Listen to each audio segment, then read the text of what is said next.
Hi hello guys, welcome back to our Dindigul Ruchi. இன்றைக்கி நம்ம Dindigul ருசியில் mushroom 65 நம்ம வீட்டிலேயே ரொம்ப டேஸ்டியாக கிறிஸ்பியாக எப்படி செய்கிறது அப்படின்னு தாங்க பார்க்க போகிறோம். வாங்க இப்போ வீடியோக்குள்ளே போயிடலாம். ஒரு பவுலில் 2 ஸ்பூன் அளவுக்கு கடலை மாவு, 2 ஸ்பூன் அளவுக்கு கார்ன்ஃப்ளவர் மாவு, 2 ஸ்பூன் அளவுக்கு அரிசி மாவு, அது கூடவே தேவையான அளவுக்கு உப்பு, 2 ஸ்பூன் காஷ்மீரி மிளகாய்த்தூள், 1 ஸ்பூன் தனியாத்தூள், 1/2 ஸ்பூன் கறி மசாலா, 1/2 ஸ்பூன் மஞ்சத்தூள், 1 ஸ்பூன் இஞ்சி பூண்டு பேஸ்ட்டு, கூடவே ஹாஃப் லெமனை கட் பண்ணி அதை பிழிஞ்சு விட்டுக்கோங்க. இப்போ இது எல்லாத்தையுமே ஃபுல்லாக நல்லா மிக்ஸ் பண்ணிக்கோங்க. இந்த மாவு பொருட்கள் எல்லாத்தையுமே ஃபஸ்ட்டே மிக்ஸ் பண்ணிட்டோம் அப்படின்னா ஈக்குவல் மிக்சிங் நமக்கு வந்துடும். இப்போ இது கூடவே ஃப்ளேவருக்காக மல்லித்தலையை கட் பண்ணி சேர்த்துக்கோங்க.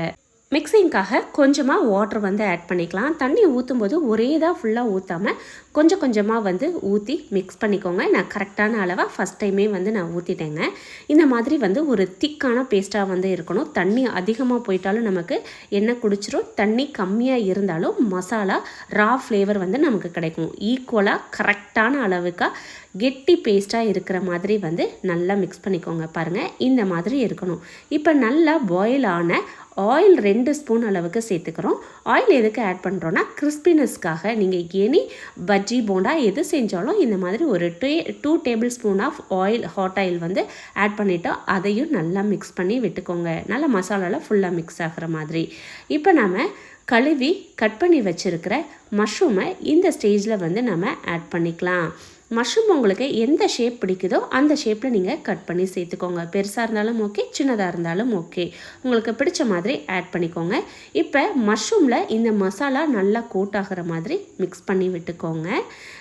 இந்த மஷ்ரூம் நம்ம சேர்த்தப்புறம் லைட்டாக வாட்டர் ரிலீஸ் ஆகும்.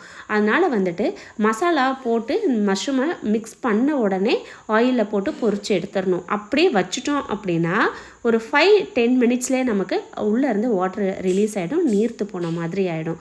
அதனால் பெரட்டின உடனே நம்ம போட்டு எடுத்துடணும். பாருங்கள், இந்த மாதிரி திக்காக இருக்கணும். இப்போ எண்ணெய் காஞ்சிடுச்சு. எண்ணெய் நல்லா காஞ்சிருச்சான்னு செக் பண்ணுறதுக்கு ஒரு பீஸை உள்ளே போட்டு பார்த்தீங்க அப்படின்னா அப்படியே மேலே பொங்கி வந்துருச்சு. பார்த்தீங்களா, புஷ்ஷுன்னு இந்த மாதிரி இருக்கிறது நல்ல எண்ணெய் காஞ்சிருச்சுன்னு. இப்போ நம்ம உதிரியாக வர்றதுக்கு ஒன்றுன்னா இந்த மாதிரி போட்டிங்கன்னா நமக்கு நல்ல உதிரியாக கிடைக்கும். மொத்தமாக போட்டாலும் கொஞ்சம் நேரம் கழித்து பிரிஞ்சு வந்துடும். ஆனால் இந்த மாதிரி போடும்போது நமக்கு மசாலா ஃபுல்லாக ஹோல் அந்த மஷ்ரூம்லேயும் இருக்கும். அதனால் சாப்பிட்றதுக்கு நமக்கு நல்லா இருக்குங்க. அதோட முக்கியமான நோட் என்ன அப்படின்னா, மஷ்ரூம் 65க்கு எண்ணெய் நல்லா காஞ்ச அப்புறம் தான் நம்ம துண்டுகளை போட்டு எடுக்கணும். ஏன்னா அது ஆல்ரெடி வாட்டர் கண்டென்ட் உள்ளே இருக்கிறதுனால மசாலா நம்ம உள்ள எண்ணெயில் போட்ட உடனே தனியாக பிரிஞ்சு வரும். அதனால் அப்படி போடாமல் நல்லா எண்ணெய் காஞ்சப்புறம் போட்டிங்கன்னா இந்த மாதிரி உங்களுக்கு உதிரியாக வரும். இப்போ முன்னாடி பின்னாடி நல்லா பெரட்டி ஒரு 2 தடவை விட்டுட்டிங்க அப்படின்னாவே நமக்கு 65 ரெடி ஆகிடும். லாஸ்ட் ஸ்டேஜில் கொஞ்சம் கருவேப்பிலை ஃப்ளேவருக்காக போட்டு நம்ம எடுத்தோம் அப்படின்னா ஒரு சூப்பரான 65 நமக்கு ரெடி ஆகிடுச்சுங்க. கருவேப்பிலை ஃப்ளேவரும் நல்லாயிருக்கும், பார்க்குறதுக்கும் ஒரு டெக்கரேஷனாகவும் இருக்கும். இந்த 65 செய்கிறது ரொம்ப ரொம்ப ஈஸி. வீட்டில் இருக்கக்கூடிய இன்க்ரீடியன்ட்ஸ் மட்டும்தான். இந்த ரெசிபியை உங்கள் வீட்டில் எல்லாருக்கும் செஞ்சு கொடுங்க. இதை செஞ்சு கொடுத்தீங்கன்னா அப்புறம் எல்லாரும் சொல்லுவாங்க, ருசியோ ருசி. இந்த வீடியோ உங்கள் எல்லாருக்கும் பிடிச்சிருக்கும்னு நினைக்கிறேங்க. பிடிச்சிருந்தா மறக்காமல் நம்ம சேனலில் சப்ஸ்கிரைப் பண்ணிக்கோங்க. தேங்க்யூ ஃபார் வாட்சிங். See you next video. Bye.